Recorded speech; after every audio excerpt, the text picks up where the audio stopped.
वो कहते हैं ना कि अपनों ने अपनों को धोखा दिया। कुछ ऐसा ही हुआ था छत्रपति संभाजी महाराज के साथ। आज के इस वीडियो में हम छावा मूवी के पीछे की असल कहानी को जानेंगे, जिसमें छत्रपति संभाजी महाराज की सिर्फ आधी सच्चाई को दिखाया गया है। आज इस वीडियो में हम संभाजी महाराज के शुरू से लेकर अंत तक की कहानी को जानेंगे, इसलिए ये वीडियो थोड़ी लंबी होने वाली है। आप इस वीडियो को पूरा देखना। छत्रपति संभाजी भोसले का जन्म 14 मई 1697 में पुणे के पुरंदर किले में हुआ था। संभाजी महाराज जब सिर्फ 2 साल के थे तब उनकी मां साई भोसले गुजर गई, जिसके बाद उनकी दादी ने उन्हें संभाला। संभाजी महाराज 16 भाषाओं में निपुण थे, जिसमें से मराठी, संस्कृत और पर्शियन भी शामिल था। वो मराठी भाषा को पावर और आइडेंटिटी के रूप में प्रमोट करना चाहते थे, जिसके लिए उन्होंने मराठी भाषा को सांस्कृतिक गौरव के रूप में बताया। सिर्फ 23 साल की उम्र में संभाजी महाराज के पिता यानी छत्रपति शिवाजी महाराज का निधन हो गया, जिसके बाद उन्होंने अपने पिता की जगह स्वराज की गद्दी को संभाली और उसे आगे बढ़ाया। उन्होंने अपने कार्यक्रम में कुल 127 युद्ध लड़े, जिसमें वे सभी युद्ध को जीते भी थे। केवल 16 साल की उम्र में उन्होंने अपना पहला युद्ध को लड़ा,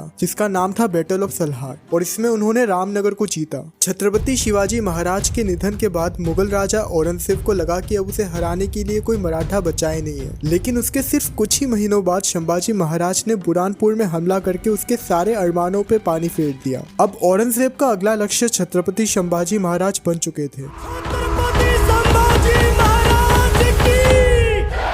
औरंगजेब सिर्फ संभाजी महाराज को पकड़ने के लिए 8 लाख मुगल सेना को लेकर दक्कन की ओर बढ़ने लगा। करीब 8 सालों तक छत्रपति संभाजी महाराज ने औरंगजेब के नाक पर दम कर रखा था। उन्होंने सिर्फ 25,000 सेना के साथ मिलकर लगभग आधी मुगलों को खत्म कर दिया था। इससे आप ये अंदाजा लगा सकते हो कि हमारे संभाजी महाराज कितने ताकतवर और बुद्धिमान रहे होंगे। सालों तक कोशिश करने के बाद उन्हें पकड़ना औरंगजेब के लिए लगभग मुश्किल होता जा रहा था, लेकिन कुछ अपने हैं जो सत्ता की लालच में अपनों के साथ विश्वासघात करते हैं। कुछ ऐसा ही हुआ था संभाजी महाराज के साथ। उनके साला कान्होजी सिर्के और गनोजी सिर्के ने उनके साथ विश्वासघात किया। वे किसी लालच में आकर औरंगजेब को उनके रायगढ़ की खुफिया रास्ते के बारे में जानकारी दे दी, जहाँ से वे कहीं जा रहे होते। औरंगजेब अपनी लाखों मुगल सेना के साथ उनका इंतजार करने लगा। जैसे ही वे रायगढ़ के खुफिया रास्ते से बाहर निकले, तब औरंगजेब के लाखों सेना ने मिलकर उन्हें घेर लिया और उन्हें वही बंदी बना ली। अब आगे इस वीडियो में मैं संभाजी महाराज के साथ हुई घिनौनी दुष्कर्म के बारे में आपको बताऊंगा, जिसे आप चाहे तो स्किप भी कर सकते हो, क्योंकि इसे सुनने के बाद आपको औरंगजेब के प्रति घिन आने लगेगा। संगमेश्वर में संभाजी महाराज को पकड़ने के बाद औरंगजेब ने उन्हें अपनी घोड़ों के पीछे उल्टा लटकाया और पूरे गांव में घुमाया और गांव के लोगों को उन पे पेशाब करने को कहा।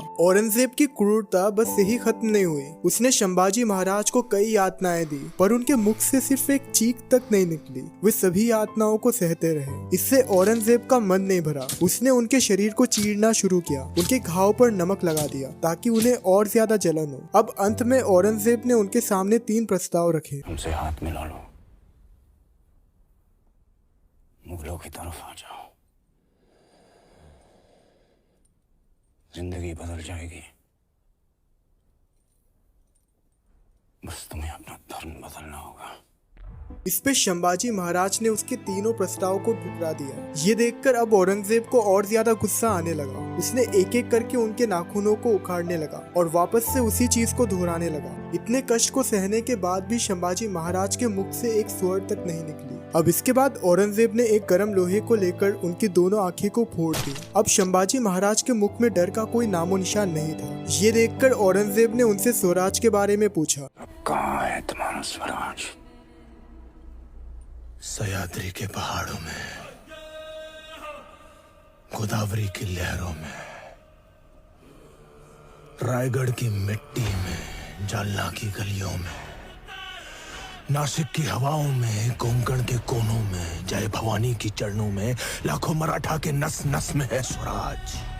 अब अंत में औरंगजेब ने उनकी जीभ को भी काट डाली। करीब 40 दिन तक औरंगजेब की इन अत्याचारों को सहने के बाद संभाजी महाराज की जान चली गई। एक राजा के निधन के बाद उनकी शव का तिरस्कार करना इंसानियत को नहीं दर्शाता, पर औरंगजेब ने उसी इंसानियत की हदें को पार कर दी। उसने संभाजी महाराज के शरीर को काटकर नदी में बहा दिया। कुछ लोगों का ये भी मानना है कि उसने उनके शरीर के टुकड़े करके कुत्ते को खिला दी। अब जो बेटा राज सिंहासन को हथियाने के लिए अपने भाइयों को मारकर अपने पिता को कारावास में झोंक रोक सकता है वो ऐसी नीच हरकतें तो करेगा। भले ही औरंगजेब ने संभाजी महाराज को धोखे से कैद करके उन्हें मार डाला, पर जीत असल में संभाजी महाराज की हुई। वो इसलिए क्योंकि औरंगजेब ने संभाजी महाराज के शरीर को खत्म कर दिया पर उनकी सोच को मिटा ना पाया, और इसी सोच की वजह से औरंगजेब मुगलों का आखिरी राजा रहा। इसके बाद मुगलों का कोई भी राजा मराठाओं के सामने टिक नहीं पाया। आज के इस वीडियो को देखकर कुछ विशेष लोग मुझे कमेंट सेक्शन में गालियां देंगे, वो इसलिए क्योंकि मैंने औरंगजेब की बदनामी की, एक ऐसे राजा की बदनामी की जो भारत के लोगों पर जबरदस्ती अपना कानून थोपना चाहता था और उससे एक मुगल साम्राज्य बनाना चाहता था जो शरिया कानून के आधार पर चले। इस वीडियो के जरिए मेरा मकसद किसी भी धर्म को ठेस पहुंचाना नहीं था, मैं बस इस वीडियो के जरिए अपनी संस्कृति को लोगों के सामने रखना चाहता हूँ। आज के समय में हम अपनी संस्कृति को भूलते जा रहे हैं। हमें ये तो पता है कि छत्रपति शिवाजी महाराज कौन है, पर हमें छत्रपति संभाजी महाराज के बारे में ज्यादा कुछ नहीं पता। हमें ये पढ़ाया गया है कि औरंगजेब के पिता का नाम शाहजहां है, पर हमें ये कभी नहीं पढ़ाया गया है कि छत्रपति शिवाजी महाराज के पिता का नाम शाहजहां जी भोसले। इसलिए हमें छावा जैसी मूवी देखनी चाहिए ताकि हम अपनी संस्कृति को ना भूलें। ये वीडियो थोड़ी अलग है क्योंकि मैंने पहले कभी ऐसी वीडियो नहीं बनाया, इसलिए इस वीडियो को लाइक जरूर करना, साथ ही इस चैनल को सब्सक्राइब भी कर देना। इस वीडियो को अपने उन दोस्तों तक पहुंचाओ जिन्हें हमारे इतिहास के बारे में ज्यादा कुछ ना बताओ।